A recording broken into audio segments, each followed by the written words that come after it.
How do you know that they've crossed the line if you didn't take the time or put in the effort to establish those boundaries in the first place? Let's get into it.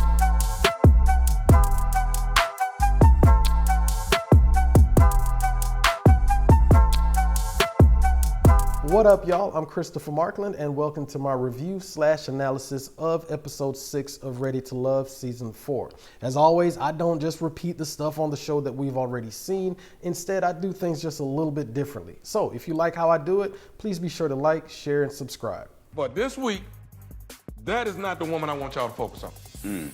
I want y'all to do something different. Take out a woman that deserves a second shot at becoming something more, something special. Because guess what? That's the only way you're going to be sure whether you making the right move while you looking for your ride or die.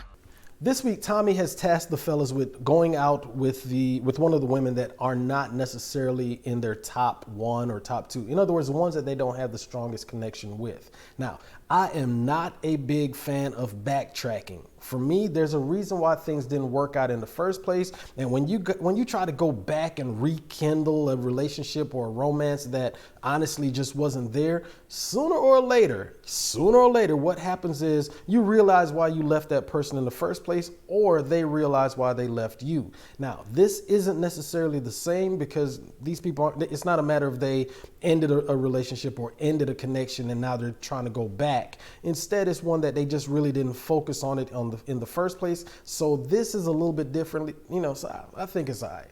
On this process, I instantaneously found fire with Sabrina, but with Zadia, we always talked in passing. I feel something with Zadia, so I called her up. This episode definitely pushes them out of the natural ebb and flow of a relationship. You see somebody, you're attracted to them, you go after them, right? Now, here in this case, you have where Walter and Zadia, they just hadn't connected, but because of the show and how it, goes about putting people together, they now have the opportunity to get to know each other, to see if maybe there is a connection there. This is something this honestly is what the show is all about. It's where, it pushes you out of your natural comfort zones. In other words, person A likes person B, so now they go after each other. Instead, the process is you have to get to know all of the people on the show and see if there is a connection there, not just on what you have been doing, and obviously it hasn't worked because none of them are in, relationships at this point, but instead trying something different, trying something new, and seeing the process all the way through. Speaking of the devil, look at you. Speak of the devil and the devil appeared. Okay. Walter is a smooth talker, and he handsome. He's one of them people, in my mind, that you have to tread lightly with. Okay. One of the many reasons why this show appeals to me is that we get to basically see the inner workings of dating, of how people's minds and personalities and the interconnection, of those people on the show. It's a fascinating thing to me. Y'all, as a writer, I love people watching. I love to just sit back and see how people move, see the moves that they make, see, just how they may do one thing and how the other person reacts or counters to it. So as I watch the show and I see the different people there, like for instance, Walter, he is by far the most gregarious, the most charismatic one of all of the fellas that are there. So, he has a certain natural energy about him. He's able to vibe with pretty much all of the women. He's got an easygoing smile, easygoing personality. Zadia, same thing, beautiful smile, just a beautiful woman altogether. So being able to see how they move and how, just the give and take in their conversation, I'm here for it. Losing my wife affected me in the relationships initially because I went back to the last thing I remembered, being single at 19. But it also gave me a sense of urgency with my life. You really don't understand the mental, physical, spiritual toll that takes on you. Yeah. Emotional trauma is like a time machine. Either you are stuck at the emotional age of development that you were at the time the trauma took place, or you are transported back in time to a place where you were, to an age where you felt safer, more comfortable. People regress back and it's like, man, why you act like a kid? Well, when I was a kid, that's when I felt safest, the most nurtured, that kind of thing. It's one of those things, y'all, where I always stress therapy, because if not, think about it. How can you be in the present, however, you're still stuck in the past, and now you're trying to build something for your future? You have to be able to sort all that out, and the only way you can really do that is to get therapy. I'm actually liking this side of Walter. What he shared was valued, and definitely put him in a different light in my head. So you're not a player no more. One of the concerns that I have is that it seems like all of Walter's dates revolve around his personal trauma. Now, I get it. Obviously, the death of his wife was a seminal moment in his life, so therefore that's something that he talks about. However, there is more to him than just that piece of trauma. It's kind of like the date that Frank and Tasia went on.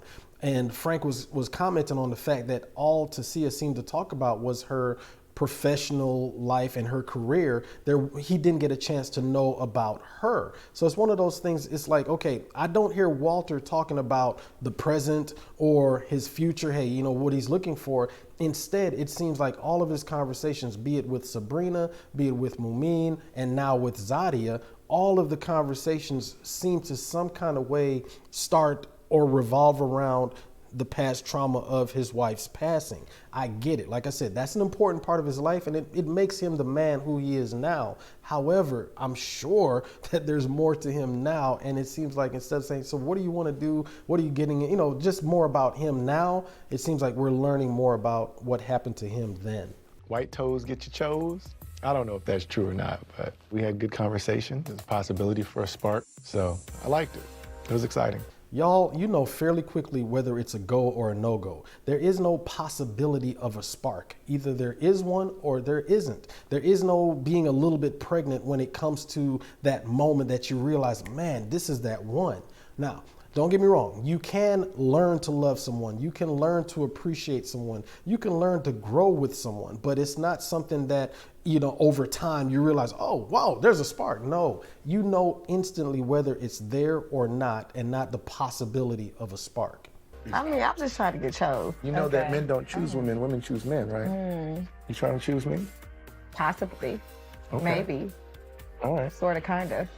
Sort of kind. All right. Yeah. So that means that we need to do more. Yeah.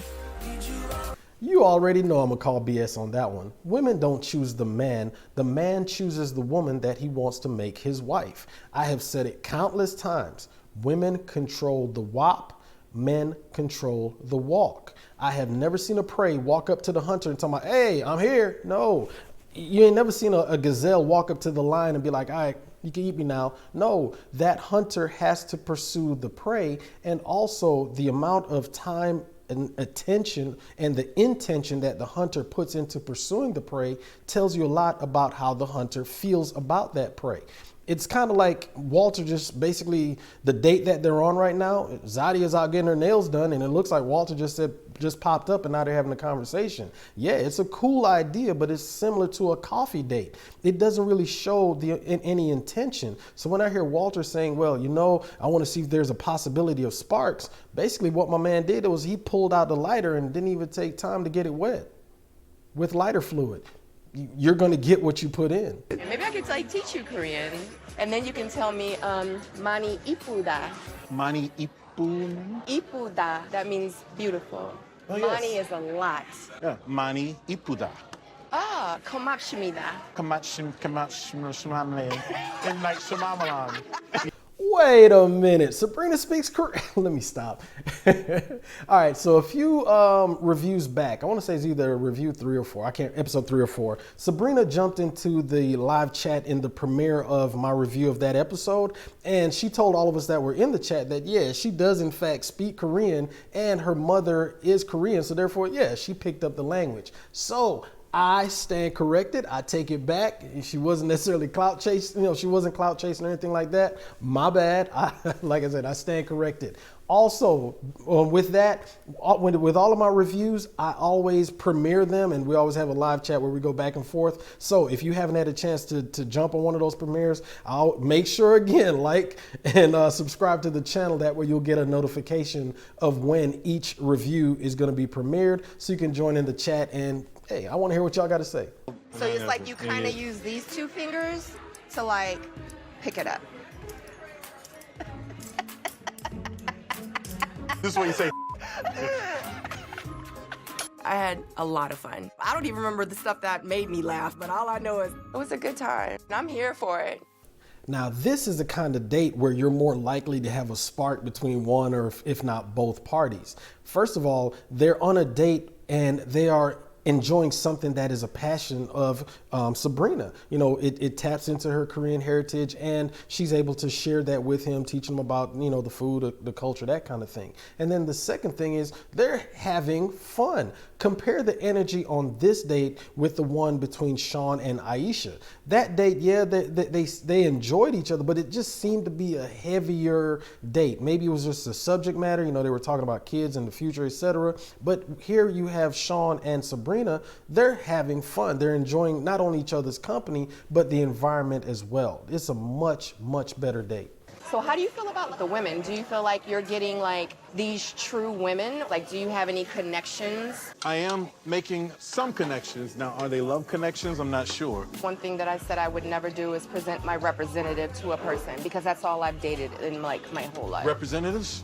You can't keep doing the same thing and expecting a different result. And that's especially true when it comes to dating. Sooner or later, you have to stop putting that representative out and just be who you are and put that person, the real you, out there and let the chips fall where they may. Now, it may be a situation of you realize, you know what, I'm just looking for the right person in the wrong places. So now you have to adjust what it is you're looking for, not just what it is you're looking for, but where you're looking. But at the end of the day, you have to be authentically you, and that person that you are, you're comfortable with who you are, and that's what you're putting out there, hoping that you can find someone in return that appreciates you for who you are. I really do want to get to know you.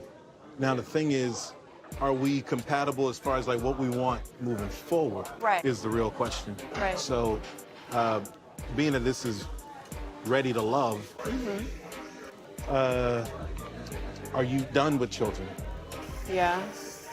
I fully understand where Sean is coming from. Each one of them that's on the show, they are looking for something that is important to them. For Sean, what's important to him is that he wants to have kids, have his own family.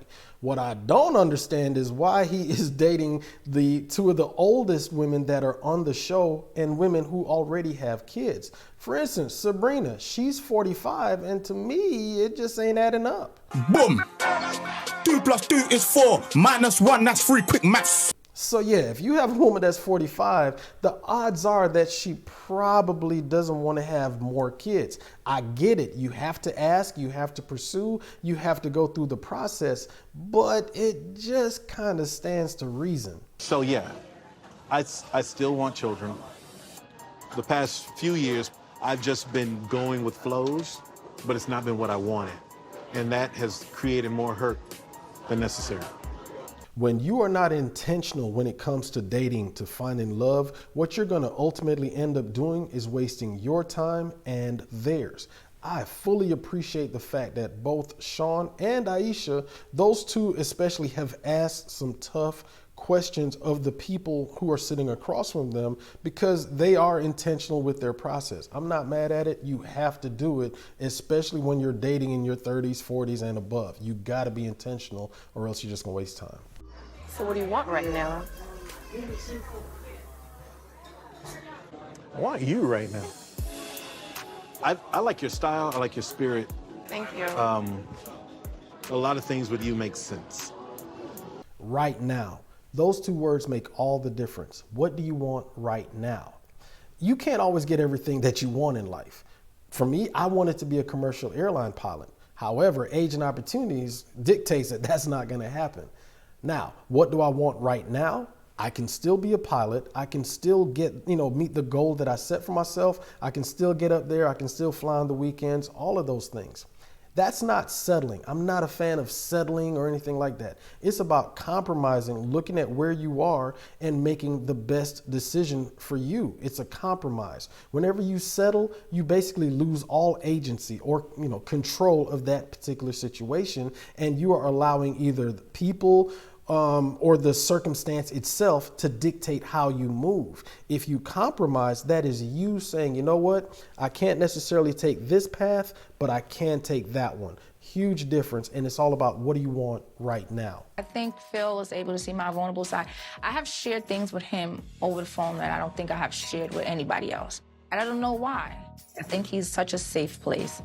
One piece of advice that I always give is to talk on the phone in the initial stages of dating. Don't text, don't DM, don't FaceTime, but actually pick up the phone either and they call you or you call them and you have an actual phone call, several phone calls over time. It's kind of like talking to somebody in a dark room. You don't have, the luxury of trying to read body language or facial expressions. You have to listen to what they say. You listen to their tone of voice. You listen to their inflections. You get to pick up on their sense of humor. You get to pick up on their, things that they have to say, their opinions and whatnot. And it's the most intentional way that you can communicate with somebody while you're dating. The reason is you have to literally pick up the phone, like I said, or they pick up the phone, and then you have to take the time to listen to what it is they're saying, to hone in on their words, to focus on them, and in turn, you start to learn about them. All of the couples on the show so far, the ones that have the strongest connections, they all say the same thing. Yeah, we've been talking on the phone. Yeah, we've been communicating. So it lets you know that it's not a matter of they're just waiting on the next date, but it's a matter of them having picked up the phone and communicated, preferably talk to each other on the phone in order to build those connections.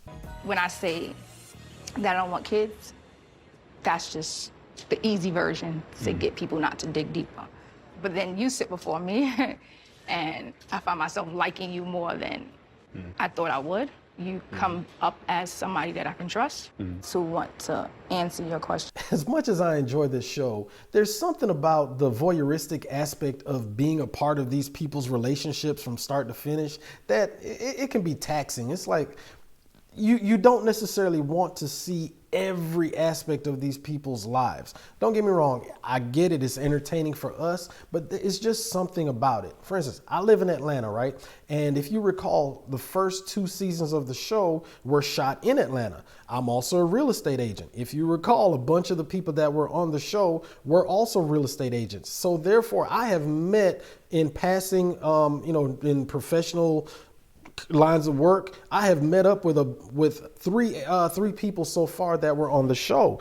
It was interesting because I'm a stranger to them, but I know so much about their lives, and it was not uncomfortable. We had some pretty good conversations, and they signed up for the show, so that comes along with it. Even though I don't think a lot of people realize that once you lose your anonymity, your life changes. But anyway, it's just something about watching the people on the show and being a part of so much of the intimate parts of their life. It's just something about it.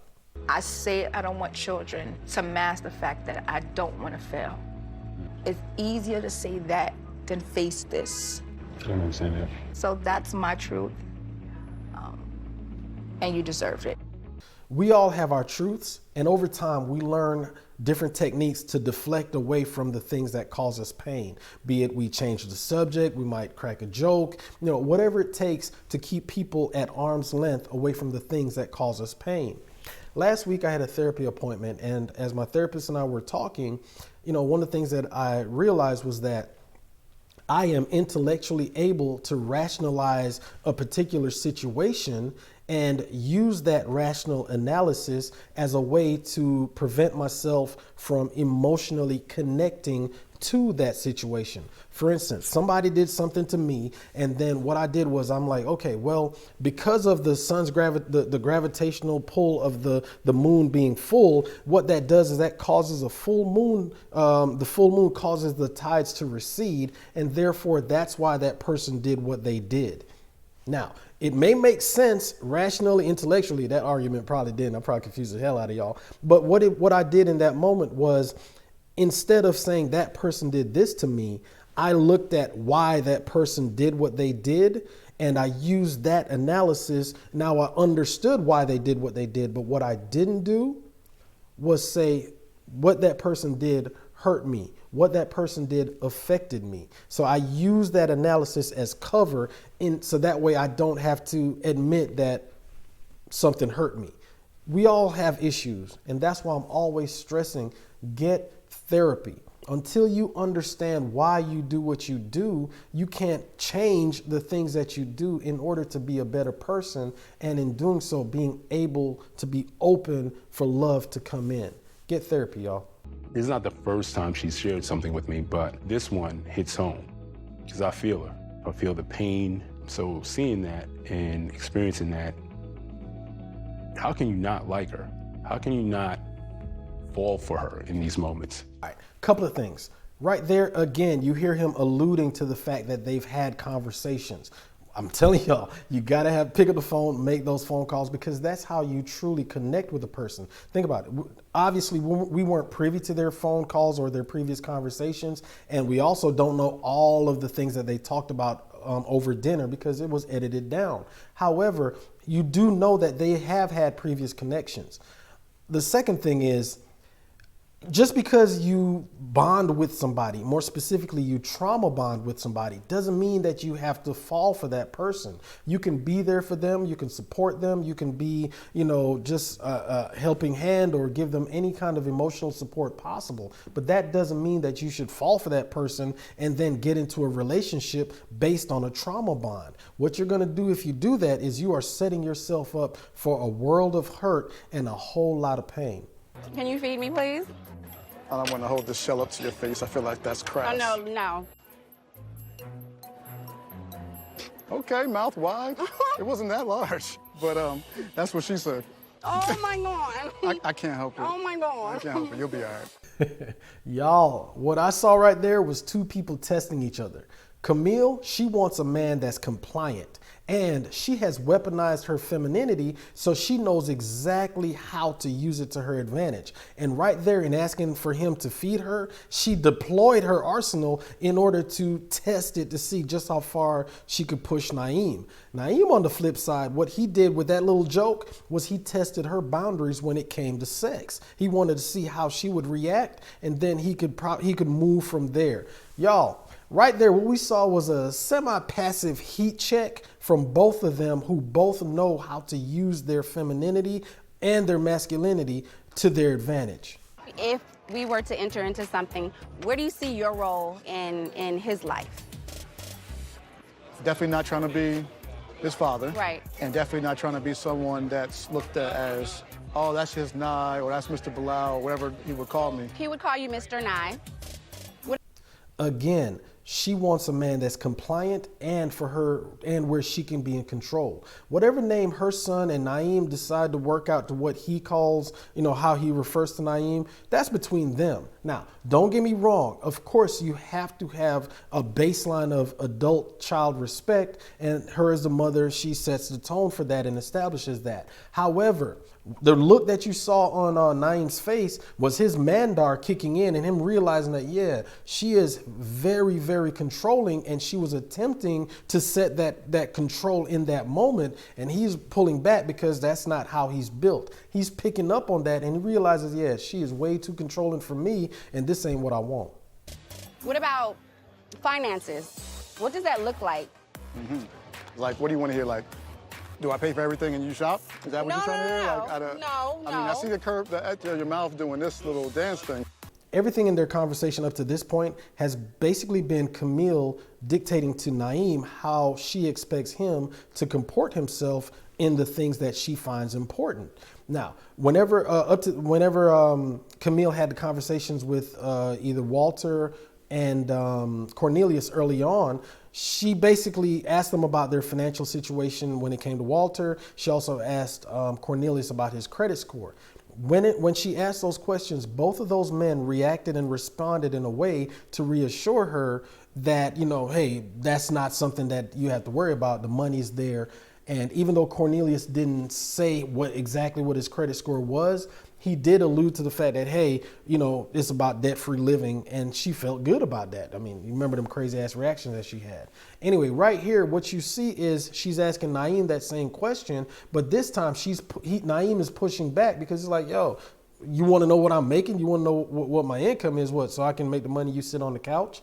As I said, she's not used to the men reacting like that because she wants a compliant man. I'm not saying she wants a weak man or that any of the men on the show are weak, but what it is she is looking for is someone that will basically fall in line with the things that she wants. It's definitely a red flag when a woman brings up finances kind of abruptly. How much do you, it's over 6 figures, all right? I was like, is she really asking me how much money I make? You're not gonna answer that? No. She had a conversation with herself because I wasn't responding. I've stated before that there is absolutely nothing wrong with talking about money. It is one of the 3 key components of a strong, successful relationship: sex, communication, finances. Absolutely nothing wrong with that. However, the issue is the way, just like what Naeem just said, for her to abruptly just say, ask him how much he makes and is he making 6 figures, whatever. It's not that that is an issue. It's just like those facial expressions that she makes. It's just rude. And that is the main issue that I have with Camille. Not necessarily, the fact that she has an abrasive personality or, all of those things, that's subjective. But the issue that I have with her is that she's just rude. Cheers. Cheers. To getting to know each other better. Camille is crazy. And this date definitely let me know there's different sides, shades, and/or personalities of Camille. I definitely am looking for a woman that's more centered or grounded, and sometimes Camille seems like she's all over the place.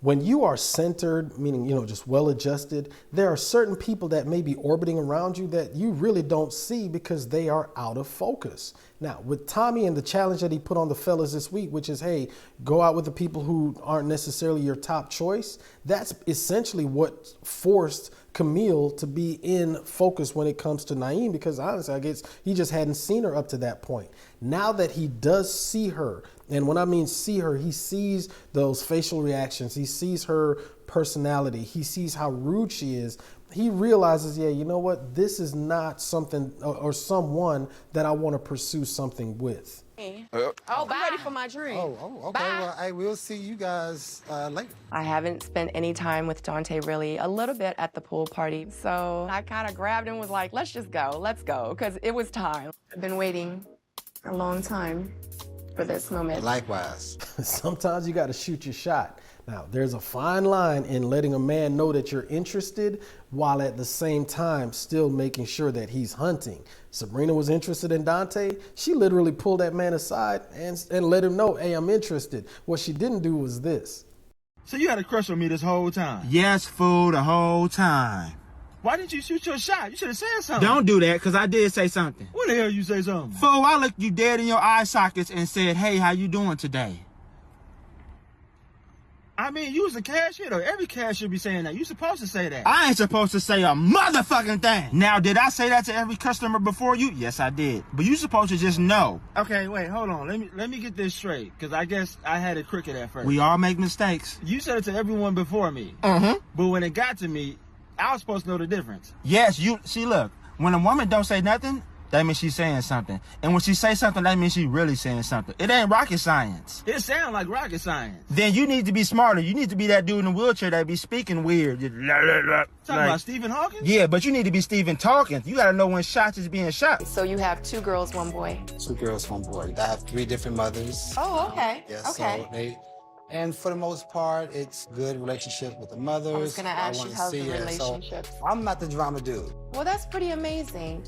That's a lot of people to be involved in a new relationship. Think about it. Whatever woman that Dante ends up with, be it one of the ladies on the show or somebody outside of the show, there is going to be a minimum of 8 people involved in their relationship. Each one of Dante's kids, which is 3, their mothers, which is an additional 3, that's 6. Then you have Dante himself, and then whatever woman he's interested in at the time. That's 8 people. And then if the woman that he does form a relationship with, if that woman has children, then there are going to be even more people involved. That right there is one of the difficult things that comes from dating in your 30s, 40s and up, because more than likely somebody's going to have kids. However, 3 kids with 3 different women, that's a lot of people, but that's where he is right now. And that's, as he just said, that's one of the issues that he has had in getting relationships off the ground with people, because women automatically be like, yeah, I'm good, and they check out. You expressed something to me that you were saving sex for marriage. Mm-hmm. Mumin has so many facets about her that I really love. And one of them is her attachment to her faith. But if we're gonna have longevity, I do have to know all aspects of you. One of the things that I do appreciate about the cast this season is that they are having the tough, mature conversations that need to be had. I really do appreciate that. And, you know, even though I don't necessarily agree with the sex before marriage thing, I'm like, hey, have it. You already know. The bottom line is that with Mumin, it is based on her faith, and I respect that. And I also like the fact that, you know, Frank is having that conversation because it's something that's important to him. It's one of those three things, y'all: sex, communication, finances. Now, in this case, if one of those things is missing, and for them, the component, or at least for Frank, would be like, hey, we're not having sex, you got to have the conversation about it. And if you have those boundaries set, or that's that person's boundaries, you have to be able to operate either within those boundaries or not. And if you're not able to, you have got to have the strength of conviction to be like, hey, thank you, but no thanks, and walk away. You cannot have it both ways. Like I said, you can't be a little bit pregnant. If you are either in or you're out. I feel like that's easy. And I feel like the right guy will be able to show up to that, will be okay with that, and will be comfortable with that. One of the reasons I bring it up, I am a hypersexual person, you know, because it's a two-way street. And I understand your values and what now have led you to that, right? I respect where you are and what you've done outside. Again, they are having those tough conversations, and I really do appreciate that about this cast. It's one thing, you know, you pay lip service to certain things and you gloss over them or think that, hey, I can handle it. But no, you have got to have those conversations. Now, I will say this. It's probably a whole lot easier to have those conversations with somebody that was your second choice anyway, because you didn't really have that connection with them. You didn't really have that attraction to them as you did the person that were your main choice, right? So now that, you know, they're kind of, I don't want to say not as important, but with them, it doesn't have the emotional attachment as it would with somebody else. And therefore, if you're not necessarily as emotionally attached, you're able to have a more, I don't want to say clinical approach, but you're able to have a more rational approach and look at things with a little bit more of a clearer head. So what do you want me to know about you, Sean? Are you open to children? Yeah. It's, Because I'm you ticking? I'm ticking TikTok. over here, and my mama waiting too. Yeah, I still have the energy. This is something I've It been... still work. It still works, well, Sean. no, I'm not talking about that. Honestly, this makes the most sense to me. There are 3 women on the show that are under 35, and Tasia is 33 with no children. So if you having kids or starting a family of your own, it makes sense for you to pursue the people on the show that don't have kids and also want to start their own family. You have something in common. Also, Tasia still does not know how to just ask a question and then be quiet in order to give that person the space to answer the question. She always does this rapid fire question thing where she asks a question, pauses for a minute, then adds to that question while that person is answering the first question that was asked. You know, I'm Christian through and through.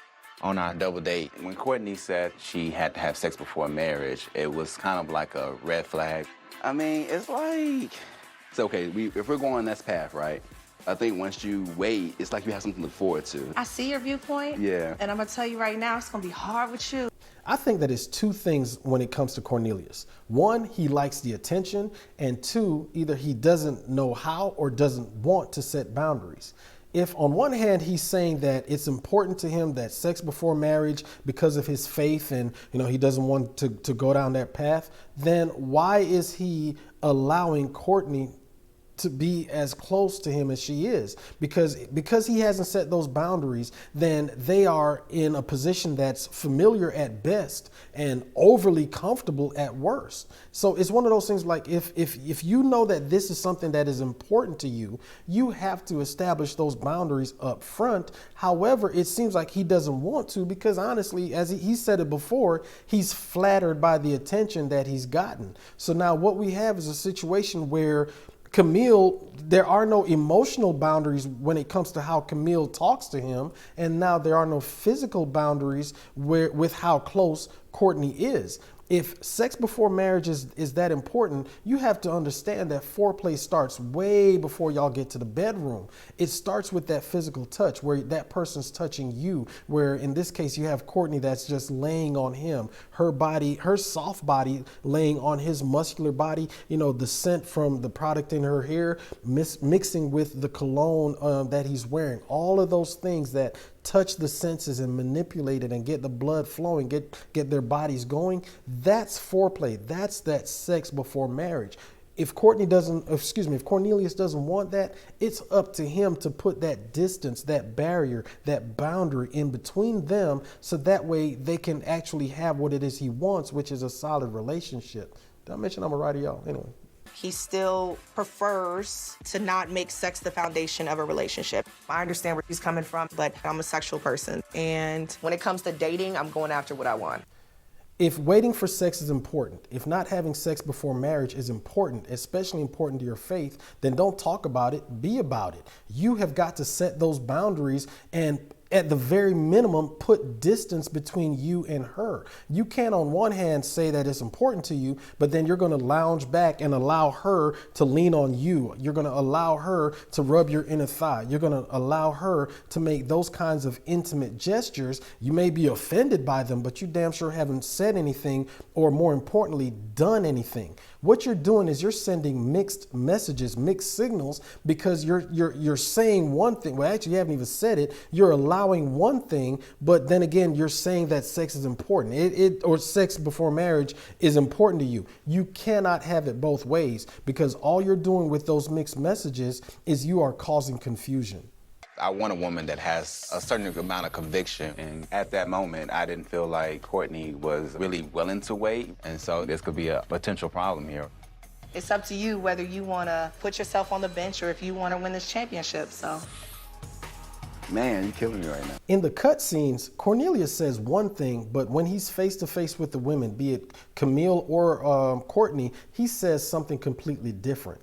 These women he just met supposedly a couple weeks ago. These women feel that they can act in certain ways or say certain things because there are no boundaries that have been established. So therefore, they're just going to keep doing what they do. And the reason for that is I think this man just loves the attention that they're giving him. He's flattered by it and honestly doesn't want to say anything because if he does, then he's not going to get that attention that he's desiring. All right, goodbyes are never easy, but it's come down to two ladies. So I want you to take these ladies out, let them know how you're feeling, and let one of them know why they are not ready to love. So we've come to that part of the show, elimination time. The guys have gotten together with Tommy in the Gentleman's Lounge and they've discussed, their dates, their strongest connections, weakest connections, all of that. One thing that I have noticed with this group of men is that they aren't as close knit. They don't have the banter, the camaraderie of the previous groups from previous seasons, excuse me. And I think that with that, like especially last season, you had Jason, Joel, hell, even Troy, AJ, all of those guys seemed to have just a stronger rapport with each other. And one of the things that they did was they kind of kept each other in check, right? This season, you don't have that. And as such, you have, I think, and this is just my opinion, obviously, but I think that this is one of those reasons why you had situations like Corey and his antics didn't necessarily go checked by the other dudes, and that's why he stayed on the show as long as he did. Like I said, this particular season, just the fellas just don't seem to be as close and connected as what we've seen in seasons past. Hi. How are you? Fantastic. Hey, looking good. Good to see you. Good to see you too. Come on over here and have a seat. The two ladies on the chopping block this week are Courtney and, surprise, surprise, Camille. Y'all, I know none of y'all are surprised that Camille is there. I know I'm not. I'm surprised she's really made it this far, but here she is. Now, Courtney, I didn't necessarily see that coming. It makes sense, but when it comes to Camille, yeah, I saw that one coming a mile away. So I was talking to the guys, and they feel like you were not ready to love or continue this journey. It's all good, babe. And with that, Courtney's journey has come to an end. It makes sense because outside of Cornelius, she really didn't have any active connections because her only other connection was Corey. And of course, he got sent home last week. Now, with her journey coming to an end, that leaves us with 8 ladies and 7 men. So if things go as usual, then the ladies are going to be in control. And that means that one of the fellas, next week, I should say, the ladies are going to be in control. And that means that one, or at least one of the fellas is going to be sent home. Now, as I watched this episode, the one thing that just kept popping up was the fact that there were no boundaries set with a lot of the cast members, right? And it's one of those things that if you don't have your own set of boundaries, or if you don't respect the boundaries of others, sooner or later, things are going to fall apart. And that's what we're going to be talking about on this week's episode of the CM Show, where the conversation is going to be about setting boundaries. So if you haven't already done so, please make sure you like, share, and subscribe to this channel. That way you'll get a notification of when I'm going to be going live for that CM Show. And as always, you can join the show via Zoom if you want to add to the conversation or just participate in the chat. Definitely look forward to having y'all. So please make sure, if you haven't already done so as well, follow me on my social media. On Twitter, especially, what I do with the show is I live tweet during each episode, and I do my commercial break recaps. So follow me at author_Chris M. Also follow me on Instagram at Christopher_Markland, and on Facebook at author Christopher Markland. All 3 of those platforms is where you're going to find me. So let me know what y'all think about this episode. Do you think that Courtney should have been sent home? Do you think that it should have been Camille instead? Who do you think is going to be sent home? Which one of the guys is going to be sent home next week? Y'all let me know what you think. And as always, y'all have a great week and stay determined.